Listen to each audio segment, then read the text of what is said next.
آج کل لوگ گھروں میں والدین سے چھپ کر چیزیں منگواتے ہیں۔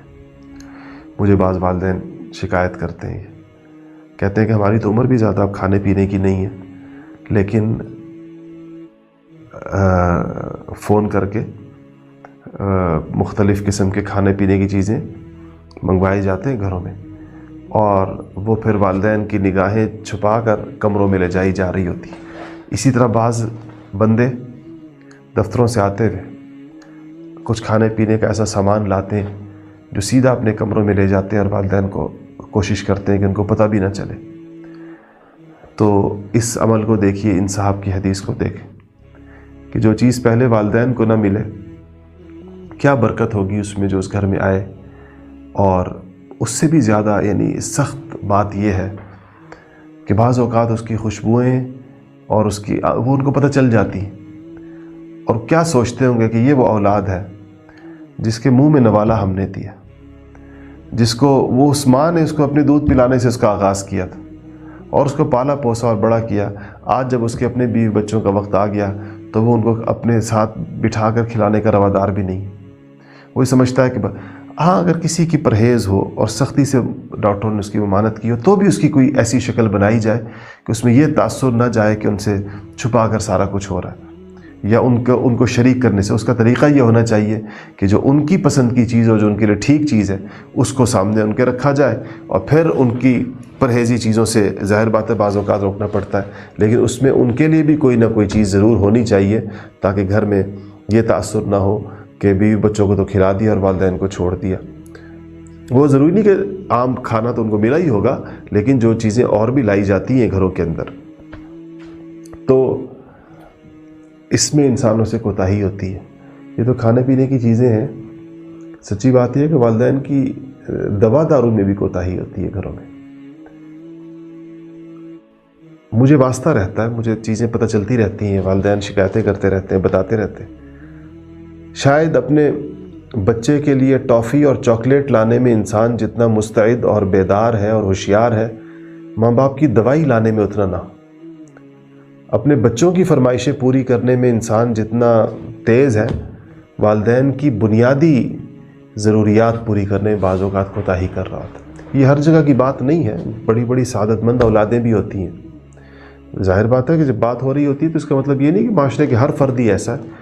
ہمیں بس ہر ایک کو اپنے احوال پر غور کرنا ہے کہ میرا شمار تو نہیں کہیں ان لوگوں کے اندر، اگر نہیں ہے تو 100 بسم اللہ سبحان اللہ ماشاء اللہ، بہت اچھی بات ہے، لیکن ایسا ہے ہمارے معاشرے میں۔ ایسا نہیں کہ معاشرے میں یہ رویے نہیں ہیں۔ ماؤں کی دوا، باپ کی دوا بعض اوقات کئی دن بھول جاتی ہے، لیکن بیوی اور بچوں کی فرمائشیں یاد رہتی ہیں، اور وہ اس کو بار بار کہتے بھی رہتے ہیں۔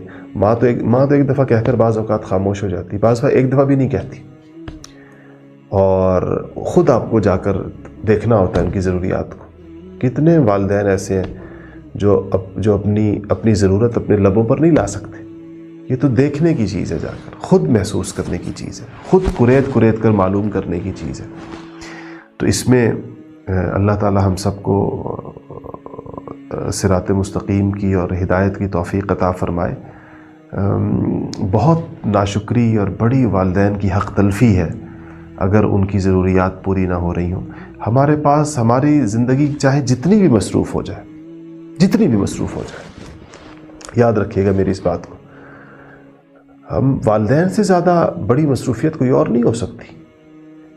تمام مصروفیات کو آپ چھوڑ سکتے ہیں، پس پش ڈال سکتے ہیں، لیکن ان کی ضرورت کو سب سے سامنے آگے رکھیے۔ یہ ان کا ہمارے اوپر حق ہے، اور ایسا حق ہے کہ قرآن و سنت میں جہاں بجا اس کا ذکر آیا۔ ہمارے معاشرے میں اس حوالے سے بعض اوقات لوگ عجیب اپنے آپ کو عذر تراشتے ہیں، تو یاد رکھیے گا مصروفیت کا ہونا کوئی عذر نہیں ہے۔ اولاد کو چاہے وہ جتنی بھی مصروف ہو جائے، اپنے والدین کا خیال رکھنا سب سے پہلے ان کی ذمہ داری ہے۔ نہ آپ نوکروں کے حوالے کر سکتے ہیں، نہ آپ کسی اور کے، کہ ان کے رحم و کرم پہ چھوڑ دیں۔ خود نگرانی کریں اور خود دیکھیں، اور جو کچھ اپنے ہاتھ سے کر سکتے ہیں کریں۔ میں نے ایک بہت ہی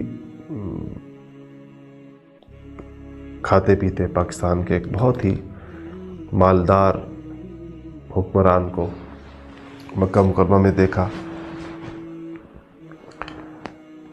تو اپنی والدہ کو ویل چیئر پر طواف کرا رہے تھے، اور اس دوران باوجود شاید ان کے پاس سینکڑوں نوکر ہوں گے، لیکن یہ ہے کہ ان کو ان کے جوتے لینا، اپنی بغل میں رکھنا، جب ضرورت پڑے تو دوبارہ جوتے ان کے پاؤں میں رکھنا، اور ان کی ویل چیئر خود چلانا۔ تو کسی نے مجھے وہاں کہا کہ یہ ان کا معمول ہے کہ اپنی والدہ کی خدمت کہتے ہیں کہ میں اپنے ہاتھ سے کرنے کی کوشش کرتا ہوں۔ ایک صاحب تھے، تو میں نے سوچا کہ دیکھیں یہ اللہ تعالیٰ کی توفیق ہے، کسی کو بھی اللہ پاک عطا فرما دے، اور کتنے لوگ ایسے ہیں کہ ان کی مصروفیات کے باوجود انہوں نے اپنی زندگی کے اندر یہ توازن رکھا ہوا ہوتا ہے کہ جو وقت والدین کا ہے وہ ان کو ملے، جو بیوی کا ہے وہ اس کو ملے، جو بچوں کا ہے وہ اس کو ملے۔ ایک صحیح زندگی یہی ہوتی ہے۔ اللہ تعالیٰ ہم سب کو اس کی توفیق عطا فرمائے۔